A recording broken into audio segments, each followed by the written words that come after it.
Halo teman, apa kabar? Semoga teman-teman dalam keadaan sehat walafiat dan selalu dalam lindungan Allah. Di video kali ini saya ingin berbagi cerita tentang beberapa makanan yang saya makan ketika saya sedang mengalami sakit asam lambung dan ketika sakit asam lambung saya sedang parah-parahnya. Jadi ketika saya sedang mengalami sakit asam lambung, saya memilih makanan yang cenderung lunak, seperti saya makan nasi lunak yang saya campur dengan sayur dan juga lauknya. Untuk sayur saya memilih sayur bening dan sayur sop. Itu pun saya tidak memakai bumbu penyedap seperti micin atau bumbu kaldu. Saya menghindari sayuran yang bersantan karena sayuran yang bersantan cenderung membuat perut saya jadi semakin sakit, terasa penuh, begah, kembung, dan itu menimbulkan rasa panas di dada, kemudian naik ke tenggorokan saya. Untuk lauknya saya memilih lauk berupa tahu, tempe, dan ikan. Ada kalanya saya juga makan lauk yang berasal dari olahan daging seperti nugget ataupun pentol bakso. Sedangkan untuk dagingnya sendiri seperti daging ayam ataupun daging sapi saya tidak makan karena pernah saya mencoba makan daging sapi atau daging ayam yang digoreng. Itu mungkin karena waktu ngunyahnya itu tidak bisa halus ya. Jadi setelah masuk ke perut, ke lambung itu terasa panas, begah, dan penuh di lambung saya, dan ujung-ujungnya itu membuat saya jadi sesak nafas. Saya makan dalam porsi yang kecil tapi sering. Setiap 3 jam sekali saya makan. Saya mengambil 4-5 suap nasi yang saya campur dengan sayur dan lauk. Saya menghindari makan makanan yang pedas karena ketika saya makan makanan yang pedas perut saya terasa sangat panas dan berujung pada rasa panas yang naik ke dada dan ke tenggorokan, dan itu rasanya sangat tidak nyaman. Saya juga menghindari makanan yang bersantan dan juga makanan yang berlemak atau berminyak berlebih. Untuk makanan selingan, biasanya saya memilih makanan yang berasal dari umbi-umbian seperti ubi jalar, ubi kayu, dan juga kentang yang direbus atau dikukus. Sedangkan untuk buahnya, biasanya saya memilih buah-buahan seperti pepaya, semangka, apokat, dan juga melon. Ada kalanya saya makan buah pisang. Saya memilih pisang kepok yang masih berwarna hijau tetapi sudah tua. Pisang kepok ini kemudian saya rebus sekitar 20-30 menit. Nanti setelah dingin saya konsumsi.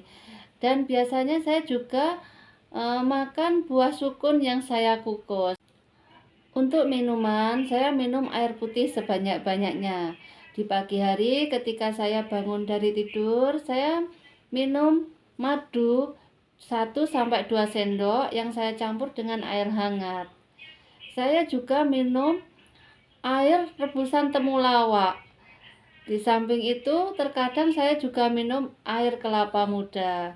Di video yang akan datang, saya akan mencoba untuk mempraktekkan bagaimana cara saya membuat air rebusan temulawak dan juga air rebusan kelapa muda yang saya campur dengan beberapa bahan alami. Minum air putih sebanyak-banyaknya karena air putih ini sangat bagus untuk tubuh kita. Ketika kita dalam keadaan sakit asam lambung, ketika kita sering mengeluarkan keringat dingin, itu kita mengeluarkan banyak cairan dari dalam tubuh sehingga kita membutuhkan banyak air untuk menghindarkan dehidrasi, dan juga air putih ini sangat bagus untuk meluruhkan toksin-toksin dan racun yang ada di dalam tubuh. Toksin-toksin dan racun dalam tubuh itu akan keluar dan larut lewat air kencing. Untuk teman-teman yang sedang sakit asam lambung, jangan telat makan ya, karena telat makan ini merupakan salah satu penyebab terjadinya asam lambung di dalam tubuh kita. Dan juga satu hal lagi, ketika setelah kita makan, kita jangan langsung tidur. Setidaknya berikan waktu jeda 2-3 jam baru kemudian kita tidur. Salah satu kebiasaan buruk saya yaitu dulu sebelum saya sakit asam lambung, ketika sudah makan saya langsung tidur. Dan setelah saya mengalami sakit asam lambung, saya baru tahu kalau tidur setelah makan itu tidak bagus karena gas asam lambung yang ada di dalam tubuh kita itu naik. Dan itu menimbulkan rasa panas di tenggorokan. Dan saya sudah menjelaskan bahwa rasa itu sangat tidak nyaman dan sangat tidak enak sama sekali. Jadi setelah makan, carilah beberapa kegiatan supaya kita terhindar dari tempat tidur, supaya kita terhindar dari ngantuk. Misalkan kita menyapu, kita duduk-duduk sambil membaca buku. Buat teman-teman yang sekarang sedang mengalami sakit asam lambung, saya doakan semoga teman-teman cepat diberikan kesembuhan dan Allah segera mengangkat penyakit itu dari tubuh teman-teman. Banyak orang bisa sembuh dari sakit asam lambung ini. Jangan takut, sakit asam lambung itu bukan suatu penyakit yang berbahaya. Semua orang punya asam lambung, cuman tingkat asam lambungnya yang berbeda-beda. Tetap semangat, semangat, semangat. Demikian video dari saya kali ini. Semoga video ini bermanfaat, dan apabila teman-teman mempunyai pertanyaan, silahkan teman-teman menulis di kolom komentar. Dan jangan lupa untuk tekan tombol subscribe dan tekan tombol loncengnya supaya teman-teman tidak ketinggalan dengan video saya selanjutnya. Terima kasih.